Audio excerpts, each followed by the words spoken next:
Pessoal, o grupo artrópoda, ele é formado por animais, por invertebrados, que têm, então, articulação nos pés. É isso que o nome do grupo quer dizer, tá? Podos quer dizer pés, artro quer dizer articulação. Então, esses organismos aqui, os artrópodes, eles são organismos que têm um exoesqueleto. O exoesqueleto nada mais é do que um esqueleto fora do corpo, certo? Então, por fora, exoesqueleto, tá bom? Então, assim, o que acontece? Olha só. Aqui tem as características gerais do grupo. Como eu disse, ele é um grupo extremamente grande. Tão grande que ele é simplesmente o maior grupo que existe. Só de insetos que fazem parte desse grupo aqui, acredita-se que tenha mais de 1 milhão de espécies. Se a gente for comparar com mamíferos, mamíferos têm menos de 5 mil espécies descritas. Então, é muita coisa, muita coisa, muita coisa, muita coisa. Esse é o grupo de animais que mais sucesso evolutivo teve até agora. E eu não sei se vai ter outro que vai acabar tendo mais do que ele. Mas é o grupo de maior sucesso. A principal característica que vai dar esse sucesso para eles é exatamente o que acaba dando o nome para o grupo, que são esses pés articulados. Então, essa carapaça que tem neles, que a gente chama de exoesqueleto, então é só vocês pensarem, qualquer organismo, qualquer invertebrado, qualquer animal pequenininho que tem uma carapaça por fora, que tem uma caixa por fora, ele é um artrópode. Então, uma aranha é um artrópode, escorpião, caranguejo, inseto, tá? Aqueles piolhos de cobra, todos esses animais, eles são artrópodes. E aí, o que é que todos eles têm em comum? Todos eles acabam possuindo esse exoesqueleto, tá? E vocês não podem esquecer do que esse exoesqueleto é formado. Ele é formado de quitina, tá? Quitina é um carboidrato, é um tipo de açúcar. Letra maravilhosa, mais bonita do que escrevendo no quadro, tá? Então, a quitina, ele é um carboidrato. Ele é um carboidrato que, na realidade, ele está presente não apenas no exoesqueleto dos artrópodes, mas também na parede celular da maioria dos fungos, tá? Então, nesse exoesqueleto ele é formado principalmente por quitina, e aí ele também tem bastante proteína ali dentro. E aí acaba formando essa carapaça, essa proteção que fica por fora do corpo. Então, imaginem como se fosse, até mesmo lá, vocês devem ter assistido Guerra dos Tronos, né? Aqueles cavaleiros e tal, que iam lutar com aquelas armaduras de metal, que acaba protegendo pra caramba. Só que como é que fica a questão da mobilidade? Fica muito complicada, né? Então a armadura ela acaba sendo pesada, né? Isso eu tô falando a respeito dos cavaleiros mesmo. Então a armadura ela é pesada e além disso os movimentos são limitados. Então como é que um cara que tá com uma armadura daquelas, como é que ele vai conseguir enxergar dos lados, por exemplo, né? Ele tem que virar a cabeça, ele só consegue enxergar por um fiozinho, por um lugarzinho que tem no capacete dele, eu sei lá como é que chama o nome dessa parte de cima da cabeça ali, tá bom? E agora, se a gente for falar, voltando aqui a falar dos artrópodes, o que acontece é, eles têm essa estrutura super rígida por fora, só que eles têm muitas e muitas e muitas e muitas articulações. Muitas articulações. Então, só pensar na baratinha, crianças. Aquela baratinha que fica enchendo o saco da gente, que fica mexendo a anteninha. Quantas articulações que acabam tendo só ali nas antenas? Então, eles têm uma carapaça, que eu acho que não está escrito aqui qual que é a vantagem de ter essa carapaça. Mas assim, eles têm essa carapaça que confere proteção e além disso, eles têm uma liberdade de movimento muito grande. Então, eles têm proteção, mas mesmo assim, eles conseguem se movimentar muito bem, tá? Então, essa é a principal característica. É um exoesqueleto de quitina com apêndices articulados, certo? Aí, beleza, eles têm esse exoesqueleto. Ótimo, poxa vida, que legal que tem exoesqueleto, excelente. Agora, como é que faz para o bicho crescer? Porque isso acaba não sendo, como a gente já viu, né? O animal não consegue simplesmente tirar para dormir. Ou então, como eu estava falando a respeito dos cavaleiros, eles não conseguem fazer como os cavaleiros ali, que é simplesmente terminou a luta, vai lá e tira, né, a armadura. Eles ficam com isso direto. Então, como é que eles fazem para conseguir crescer? Para crescer, eles acabam utilizando. Tá dando problema aqui no meu bagaço aqui. Eles acabam utilizando, pessoal, a muda ou equidise, tá? O que é a muda ou equidise? A muda ou equidise é o processo que acaba acontecendo com o exoesqueleto, que é a perda do exoesqueleto velho, e aí acaba tendo um exoesqueleto novo por baixo. Então ele acaba fazendo trocas periódicas desse exoesqueleto. Então esses animais, quando eles vão crescer, eles crescem tudo de uma vez. Essa que é a grande questão dos artrópodes em geral, tá? Então o crescimento deles acaba sendo diferente do crescimento do resto dos animais. E aí eu havia comentado com vocês que eles são um grupo que tem a maior diversidade e maior abundância, né? O grupo de maior sucesso que existe. Então, se você for ver diversidade, quantas espécies diferentes que tem, por exemplo, só de pragas na agricultura, que são de insetos? Muitas, né? Então, imagina, aí você coloca, pensa em abelhas, quantas espécies de abelhas que tem? Quantas espécies de aranhas que tem? Então, tem uma diversidade muito grande e esses animais eles conseguem sobreviver em qualquer lugar do mundo, tá? Até em regiões frias, esses animais conseguem sobreviver. É claro que aí não vão ser todos, né? Mas tem algumas espécies que conseguem sobreviver até no frio. Então, por que isso? Primeira coisa, o exoesqueleto, tá? Então, o exoesqueleto, ele é versátil. O que isso quer dizer? Quer dizer que ele consegue se movimentar bem. Não é um exoesqueleto pesado. Deixa eu ver aqui mais. Ele acaba se adaptando muito bem, existem várias formas diferentes de exoesqueleto, é só pensar então no exoesqueleto de uma borboleta, que faz aquelas asas lindas, maravilhosas, e aí você compara com o exoesqueleto de um escorpião, por exemplo, ou então de um caranguejo, que é bem mais rígido, né? Então ele acaba sendo bastante versátil. E ainda assim ele acaba conferindo proteção. Proteção contra quê, gente? Primeiro, contra choques mecânicos, que é, na real, a questão do ter uma coisa dura por fora que se você, tipo, tombar, aquilo tá te protegendo, tá protegendo o teu corpo, tá? É difícil para um predador conseguir se alimentar de você, porque ele vai ter que ou então te ingerir inteiro, ou então ele vai ter que te mastigar, então não é tão fácil para se alimentar de você. Outra coisa, ele também acaba protegendo contra o calor, então evita-se a dessecação. Esses animais eles não secam. Se você for deixar, por exemplo, uma minhoca no sol que tem o corpo úmido, né? E for deixar, sei lá, uma barata do lado, qual que vai morrer primeiro? A minhoca, porque a minhoca seca, ela perde a água simplesmente por evaporação. E o inseto não, como ele tem essa carapaça rígida por cima e ela ainda tem um revestimento de gordura, tá? Então tem uma camada de lipídios por cima, uma cera, dá para se dizer, que então impede que a água saia. E aí acaba impedindo também que a água entre. Então, por isso que por mais que pode chover em cima dos bichinhos, a água simplesmente pega e escorre para o lado, tá? Então acaba fazendo com que eles sejam também como é que chama, pessoal? Voláteis? Não, não é volátil. Impermeáveis.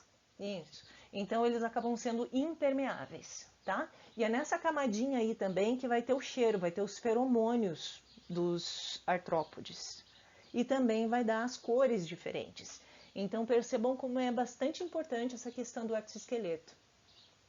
Uma outra característica e que também acaba promovendo essa diversidade, essa abundância, é a questão da tagmatização.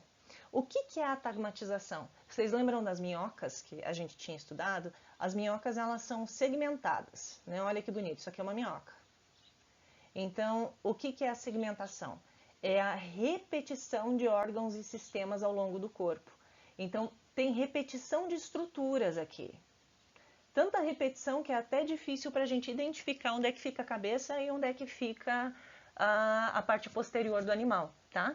Então, isso é segmentação, é ter essa divisão, essa repetição.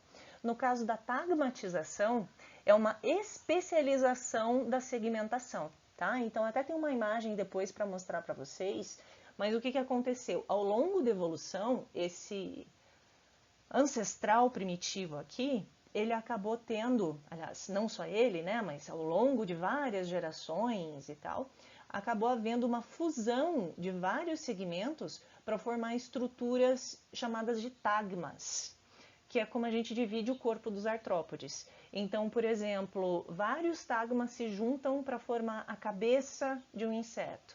Vários tagmas se juntam para formar o tórax de um inseto e o abdômen de um inseto. Tá? Então, agora, as partes do corpo desses animais a gente vai se referir a tagma. Certo? Por quê? Porque a tagmatização é uma especialização da segmentação. Então, vários segmentos que acabaram se fundindo para formar, então, estruturas mais especializadas. Tá? Aí, que mais, pessoal? Esses organismos, eles têm padrões comportamentais complexos. Então, a gente vai ver a respeito, por exemplo, da cópula, que tem animais que eles acabam fazendo a corte, né? Tem toda uma questão para conseguir atrair a fêmea e utilização de feromônio e insetos mesmo que, como possuem asas, né? Só pensar que uma abelha, por exemplo, ela faz uma dança para indicar para a colmeia onde é que tem flores com pólen para elas poderem ir coletar. Então, os padrões comportamentais, eles são muito complexos e bastante variados. Órgãos sensoriais desenvolvidos, é só pensar nos olhões que tem numa mosca, tá?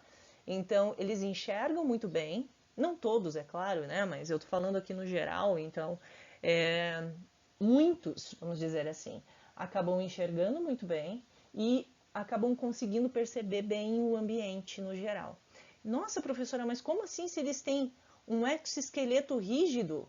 Como é que mesmo assim ele vai conseguir perceber o ambiente? Como? Bem, primeiro cerdas, né? Só pensar, por exemplo, numa aranha peludona. Ela consegue perceber as vibrações do ambiente por ali.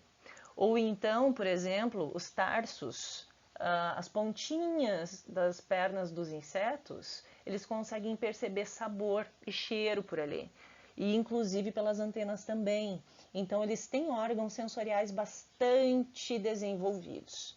Essa questão aqui do ar que vai diretamente até as células e a limitação de competição intraespecífica, isso aqui é específico a respeito de insetos, tá? Que os insetos,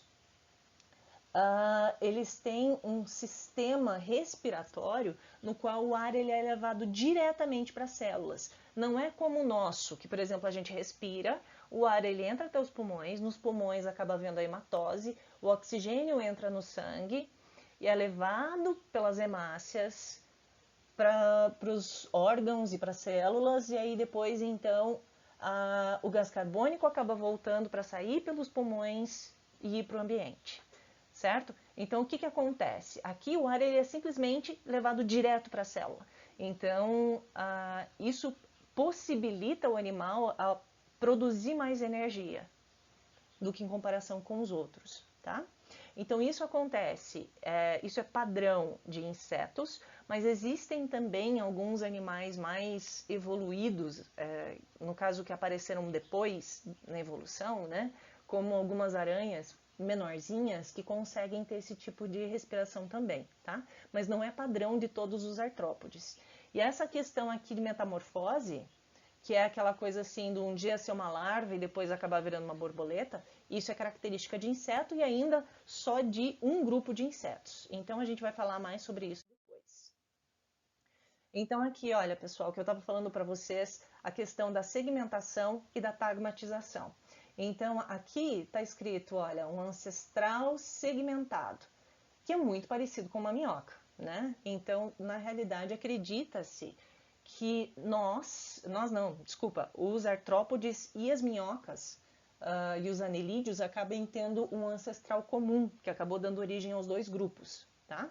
Então, o que que acontece? Acredita-se que a partir desse ancestral segmentado, acabou havendo então a evolução para formar os grupos de artrópodes que a gente tem hoje, tá?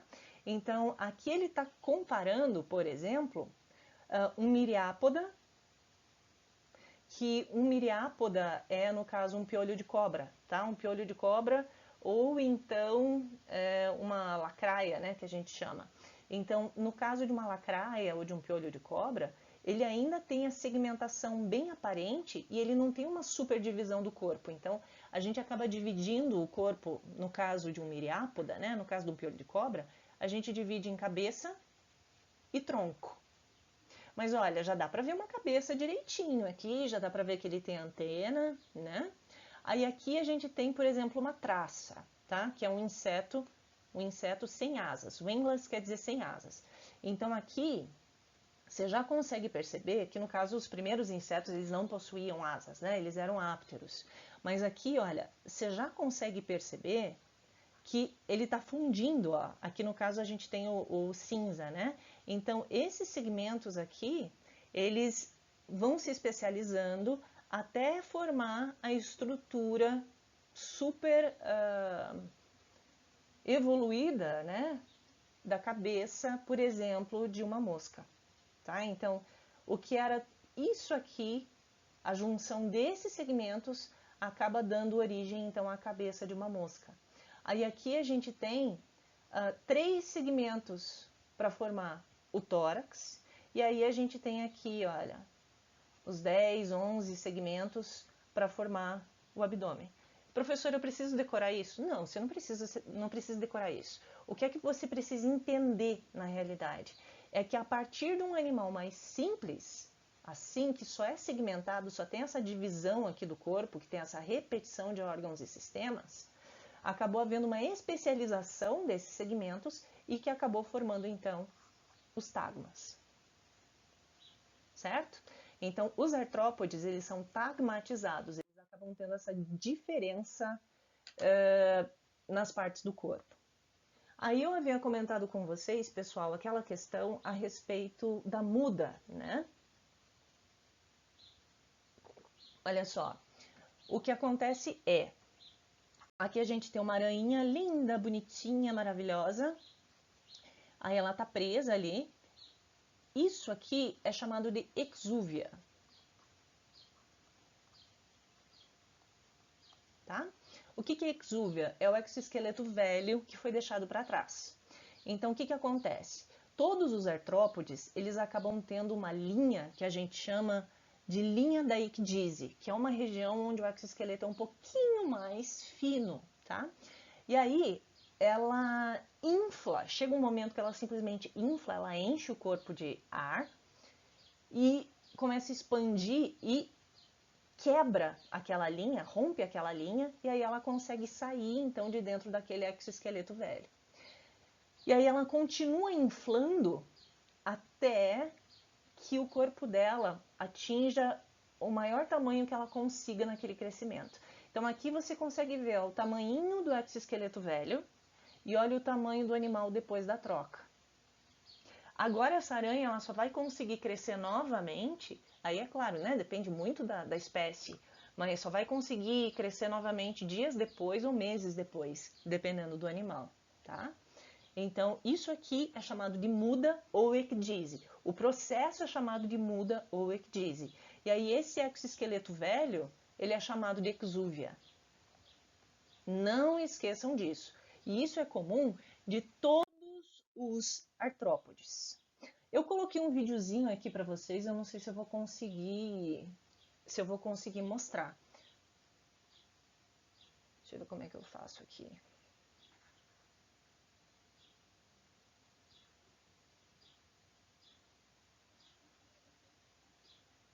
Bem,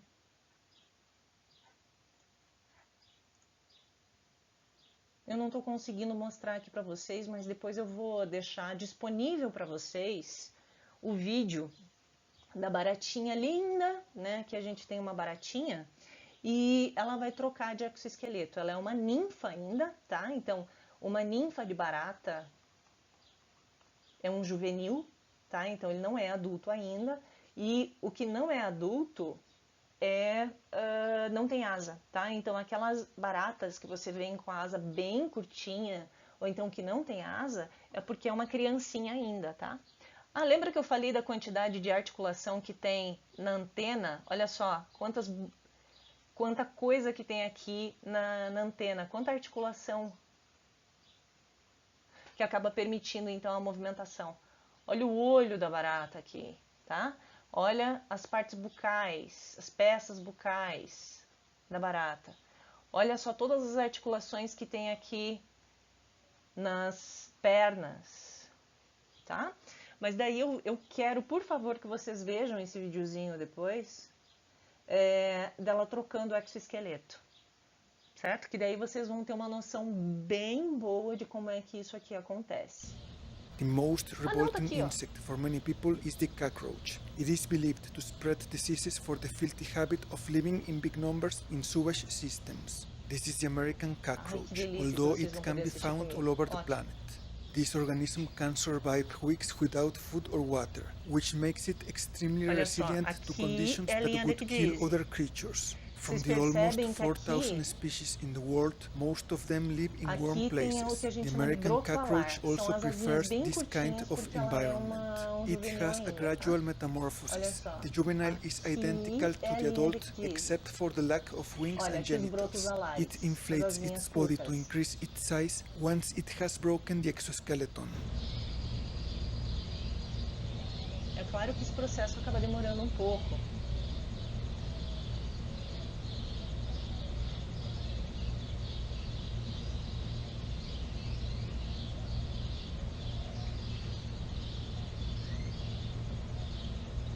Mas olha, vocês conseguem ver aqui, olha. Você vê que a barata ela é branquinha aqui embaixo, né? Vocês já devem ter visto uma barata albina em algum lugar. Na realidade não é que ela é albina, é que quando o exoesqueleto ele é recém-formado, quando ele é molinho ainda, ele é transparente. E aí depois ele vai endurecendo e ele vai escurecendo, tá? Então no final das contas não é que ela é albina, ela só é novinha. E aqui vocês conseguem ver, olha, ela enchendo de oxigênio, aqui de ar na realidade, né? Ela inflando, literalmente inflando. Olha só, tudo isso é porque ela está tentando mexer a musculatura e inflar isso aqui de oxigênio. Isso aqui tudo ó, é sistema respiratório dela. Tudo aqui dentro, nesses vasinhos, acaba tendo ar. Olha só, aqui. Tá? E ela vai inflando para ela conseguir sair dali de dentro. Aí aqui, olha, ela tá mudando para adulto. Então aqui a gente já consegue ver as asas dela.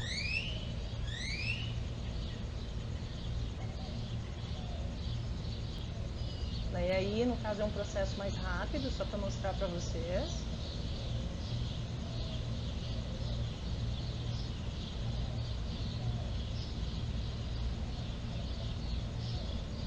Olha só, é um sofrimento ali, né? Então é dificultoso o processo. Aí ele tá saindo aqui, ela vai continuar a inflar mesmo, a literalmente engolir ar e a respirar, a puxar. Aqui são os buraquinhos, olha só, do lado, por onde o ar entra e sai. São os espiráculos que ficam na lateral do corpo. Eles acabam respirando pelas laterais do corpo, os insetos. Mas percebem como ela é toda fragilzinha? Então, os artrópodes, quando eles fazem a mudoecdise, olha só, tudo isso aqui é ar, ó, esses tubinhos. E aqui são os buraquinhos por onde entra e sai. eles têm que ficar escondidos até isso aqui enrijecer. Agora vai acontecer, então ela vai empurrar, no caso, ó, ela está bombeando ar para as asas. Percebam como é que acontece a bagaça aqui. Então é o ar mesmo que está entrando aqui nos vasos que tem aqui dentro, e daí vai esticando, é como se fosse um balão, que você está enchendo um balão. É assim que acaba fazendo então com os artrópodes, no caso os insetos, para fazer o desenvolvimento das asas. Tá? Olha que bonitinho! E esse aqui é um macho, na realidade. Não é uma fêmea não, é um macho. Que ele acaba tendo mais estruturas aqui no abdômen, tá? Mas é assim, então, pessoal, que vocês não, né? Que os artrópodes fazem então a troca de exoesqueleto, tá? Então, aqui eu coloquei um gráfico para vocês verem como é que isso aqui acontece. Então, aqui a gente tem uma linha que representa os demais animais, ou seja, nós, tá? Ou pode ser uma minhoca, pode ser qualquer animal que não seja um artrópode. Então, aqui tem o tamanho, então aqui indica para cima, acaba indicando maior, né? E aqui a gente tem o tempo. Então percebam que aqui é o 0, né? Então, quando a gente nasce, a gente não nasce do 0, né? A gente não nasce minúsculo que não dá para enxergar. Então a gente já nasce com determinado tamanho. E aí a gente vai crescendo continuamente ao longo da vida até chegar em um determinado tamanho. E aí então a gente acaba estacionando naquele tamanho. E boa, né? Agora no caso dos artrópodes, pessoal, o que acontece com os artrópodes é, eles nascem, aí eles têm a questão de um crescimento rápido, que é até o exoesqueleto deles secar, né? Aí quando o exoesqueleto seca, passa-se o tempo e eles não crescem, eles ficam daquele tamanho.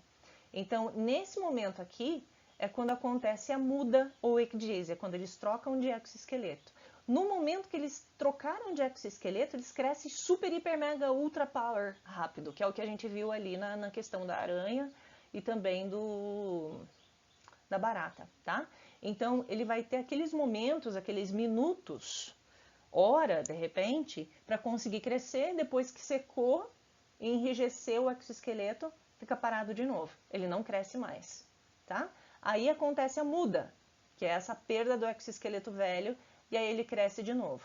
Aí beleza, quando ele se torna adulto, ele não troca mais de exoesqueleto, ele acaba ficando então daquele tamanho para sempre, certo? Então isso, pessoal, é característica de todos os artrópodes. Todos eles então acabam possuindo um exoesqueleto formado de quitina e proteínas, e que ele acaba sendo substituído periodicamente nesse processo chamado de muda ou ecdise. Então, eles só conseguem crescer nesse momento, tá?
Let's say you're a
A mosca do Berne é um inseto 2 vezes maior que uma